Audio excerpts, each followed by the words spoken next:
ഈ ഓണക്കാലം പട്ടിണിയിലാകും. 2000 കോടി രൂപ കടം വീട്ടാൻ കിടക്കുമ്പോൾ കിട്ടിയതാകട്ടെ 100 കോടി രൂപ മാത്രം. ജാതിയും മതവും രാഷ്ട്രീയവും ഒന്നുമില്ലാതെ മലയാളികൾ ഒന്നടങ്കം ആഘോഷിക്കുന്ന ഓണം ഇക്കുറി പട്ടിണിയിലാകാനാണ് സാധ്യത. സർക്കാരിന്റെ ഖജനാവ് ഏതാണ്ട് പൂർണ്ണമായും കാലിയിലാണ്. ഓണമാകുമ്പോൾ വലിയ തോതിൽ സാമ്പത്തിക ഭാരം സർക്കാരിന് മേൽ ഉണ്ടാകും. ഇപ്പോൾ വെറും 100 കോടി രൂപയാണ് ഭക്ഷ്യവകുപ്പിന് ധനകാര്യമന്ത്രി അനുവദിച്ചിരിക്കുന്നത്.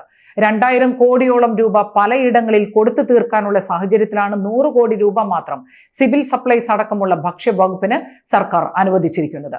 കഴിഞ്ഞ ഓണക്കാലത്ത് മുൻകാലങ്ങളെ അപേക്ഷിച്ച് വലിയ പ്രതിസന്ധി മലയാളികൾ അനുഭവിച്ചതാണ്.